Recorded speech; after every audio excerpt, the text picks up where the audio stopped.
واذكر في الكتاب إدريس إنه كان صديقا نبيا.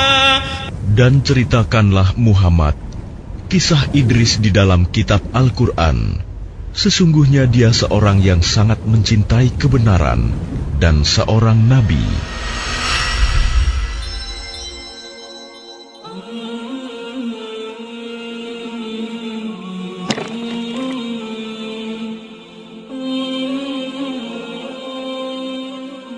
Nabi Idris alaihi salam, sebagaimana yang sudah kita ketahui bersama, merupakan salah satu dari 25 nabi dan rasul yang disepakati para ulama perihal risalah dan kenabiannya yang termaktub di dalam Al-Quranul Karim. Kisah Nabi Idris alaihi salam adalah salah satu kisah yang begitu menarik untuk dibahas. Beragam pendapat disampaikan oleh ahli sejarah berkaitan dengan kisah kehidupan beliau.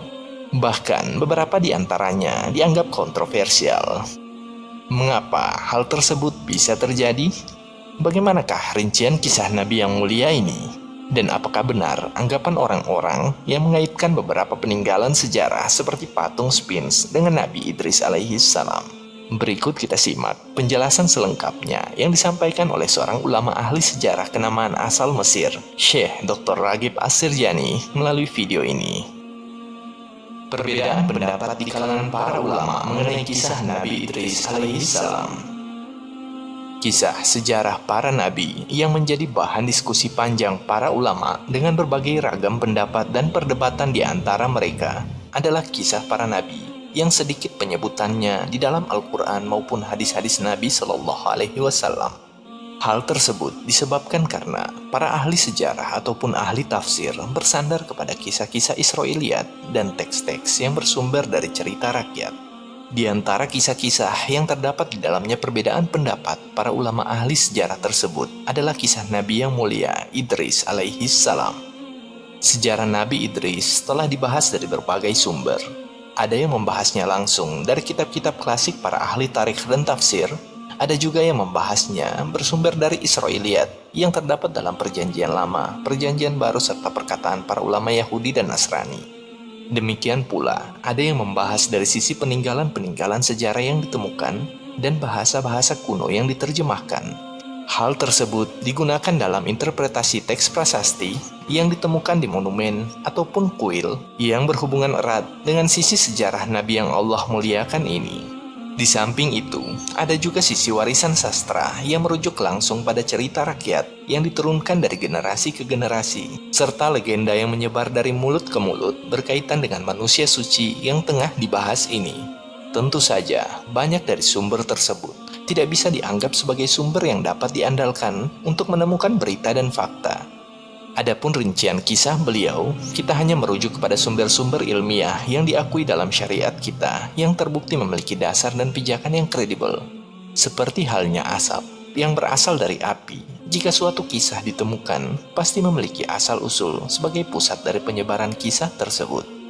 Melalui video ini, kami akan merangkum kisah Nabi Allah Idris alaihi salam dari sumber utama yang menjadi landasan pokok dalam bidang spesialisasi penelitian warisan dan sejarah Islam, berdasarkan fakta-fakta yang sudah dikonfirmasi melalui narasi yang benar, jauh dari kontroversi yang disinyalir tidak memiliki bukti, baik dari sumber syariah, sejarah maupun arkeolog.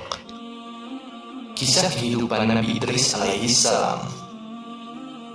Nabi Idris alaihi salam dikenal dalam naskah buku-buku kuno sebagai Henokh, dan garis keturunannya kembali kepada Syed bin Adam alaihi salam. Nasab beliau sebagaimana yang disebutkan oleh Ibnu Ishaq adalah Idris bin Bart bin Muhalil bin Qanin bin Yanish bin Syed bin Adam alaihi salam. Allah subhanahu wa ta'ala memuji sifat sabar Nabi Idris. Dalam Al-Quran, Allah Ta'ala berfirman, وإسماعيل وإدريس وذا الكفل كل من الصابرين. Dan ingatlah kisah Ismail, Idris, dan Zulkifli. Mereka semua termasuk orang-orang yang sabar. Nabi Idris alaihi salam adalah seorang nabi yang senantiasa berkata benar dan memiliki kedudukan yang tinggi di antara para nabi. Terdapat kisah yang sahih bahwa Nabi Idris alaihi salam adalah orang pertama yang menulis dengan pena. Beliau juga adalah orang yang pertama kali menjahit pakaian dan mengenakan pakaian yang dijahit. Selain itu, Nabi Idris alaihi salam adalah orang yang pertama kali meneliti perbintangan, yang merupakan bagian dari ilmu astronomi. Ditambah lagi beberapa ilmu lain yang beliau kuasai seperti pertanian, tata kota, dan konstruksi. Allah Subhanahu wa Ta'ala juga menurunkan lembaran-lembaran suci yang disebut suhuf berjumlah 30 suhuf, di mana Nabi Idris alaihi salam senantiasa mengkaji dan mempelajari lembaran suhuf tersebut, yang kemudian ia ajarkan kepada umatnya. Karena banyaknya beliau melakukan dars dan mudarasah, yaitu mempelajari pedoman hidup dari Allah tersebut, maka beliau kemudian dikenal dengan nama Idris, yang secara sederhana memiliki arti orang yang banyak melakukan dars atau belajar. Ahli sejarah sepakat bahwa Nabi Idris alaihi salam pernah mewanti-wanti kaumnya agar tidak menikahi anak keturunan Gabil, yaitu salah satu anak Nabi Adam yang membunuh saudaranya sendiri yang bernama Habil. Namun, kaumnya tidak mengindahkan peringatan Nabi Idris tersebut, yang berakibat pada banyaknya penyimpangan dan jauhnya mereka dari kebenaran. Dinukil dalam Injil bahwa Nabi Idris alaihi salam atau Henokh hidup selama 365 tahun dan dikaruniai anak bernama Metusalah. Dalam Kejadian pasal 5 ayat 21 sampai dengan 24 disebutkan bahwa setelah Henokh hidup 65 tahun, ia memperanakan Metusalah, dan Henokh hidup bergaul dengan Allah selama 300 tahun lagi. Setelah ia memperanakan Metusalah dan ia memperanakan anak-anak lelaki dan perempuan, jadi Henokh mencapai umur 365 tahun.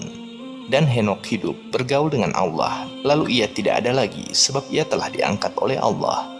Nukilan ayat sebab ia telah diangkat oleh Allah yang terdapat dalam Injil ini senada dengan apa yang difirmankan Allah Subhanahu wa Ta'ala dalam Al-Quran surah Maryam ayat 56 dan 57. واذكر في الكتاب إدريس إنه كان صديقا نبيا ورفعناه مكانا عليا. Dan ceritakanlah Muhammad kisah Idris di dalam kitab Al-Quran. Sesungguhnya dia seorang yang sangat mencintai kebenaran dan seorang nabi, dan kami telah mengangkatnya ke martabat yang tinggi. Para mufassir menyebutkan riwayat-riwayat yang menafsirkan ayat di surah Maryam ayat 57 ini. Riwayat penafsiran yang paling kuat adalah yang mengatakan bahwa Nabi Idris alaihi salam diangkat ke langit keempat atau keenam. Lalu Allah Subhanahu wa Ta'ala mewafatkan beliau di langit tersebut. Wallahu a'lam. Riwayat-riwayat masyhur tentang Nabi Idris dan kebenarannya.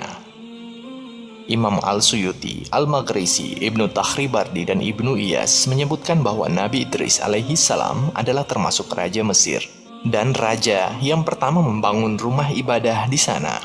Mereka juga menyebutkan bahwa beliau adalah orang yang pertama mengajarkan pengobatan dan membangun piramida dalam rangka menyimpan ilmu-ilmu yang dia khawatirkan akan hilang. Disebutkan juga bahwa piramida-piramida tersebut adalah kuburannya dan kuburan kakeknya, Syed alaihi salam. Dalam riwayat ini disebutkan pula bahwa karena pengetahuan Nabi Idris tentang astronomi, ia mampu memprediksi datangnya badai dengan pergerakan benda-benda langit. Disebutkan pula bahwa ia tinggal di Babilonia, tetapi ia mengalami gangguan dari kaumnya, maka ia berdoa kepada Allah Subhanahu wa Ta'ala untuk mengirimnya ke tempat lain yang serupa. Allah pun mewahyukan kepadanya untuk pergi ke Mesir. Akhirnya ia pun menjadi Raja Mesir dan tinggal di sana. Akan tetapi, riwayat-riwayat ini lebih dekat dikatakan sebagai riwayat yang lemah, dan tidak ada dalil lain yang menyertai baik dari Al-Quran, Sunnah maupun dari peninggalan-peninggalan bersejarah. Yang jelas, beberapa sejarawan Mesir yang menyebutkan nukilan dari mereka kemungkinan besar berasal dari cerita rakyat Mesir. Dan tentu saja hal tersebut bukanlah sumber ilmiah yang bisa diandalkan. Adapun isu yang mengatakan bahwa Sphinx, patung yang terkenal, adalah perwujudan dari pribadi Nabi Idris alaihi salam, ini tidak disebutkan dalam sumber-sumber Islam klasik manapun. Lagi-lagi, hal tersebut hanya berasal dari cerita rakyat yang tidak bisa dipertanggungjawabkan kebenarannya. Bahkan, beberapa cerita rakyat yang serupa berkaitan dengan Nabi Idris alaihi salam banyak yang bertentangan dengan syariat, bahkan dengan akal sehat. Seperti cerita yang mengisahkan bahwa Nabi Idris dipertuhankan dan dikenal sebagai Osiris yang turun dari langit untuk tinggal di tanah Mesir dalam rangka memerintah dan mengajar rakyatnya ilmu penunjang kehidupan, kemudian naik ke langit lagi. Cerita-cerita lain yang muncul berkaitan dengan Nabi Idris ataupun nabi-nabi yang lain seringkali tersebar karena adanya kemiripan beberapa alur ceritanya dengan kisah-kisah yang termaktub dalam kitab-kitab agama Samawi, yaitu Yahudi, Nasrani, dan Islam. Namun, ilmu sejarah sudah memiliki pijakan ilmiah yang bisa dipertanggungjawabkan, yang berbeda dengan sekedar membenarkan hal-hal yang sudah terlanjur tersebar dan diwariskan secara turun-temurun. Maka sepantasnya kita sebagai umat Islam mengimani kenabian Nabi Idris alaihi salam sebagai nabi dan rasul utusan Allah Subhanahu wa taala yang menyampaikan risalah tauhid agar semua manusia mengesahkan Allah dalam peribadatannya.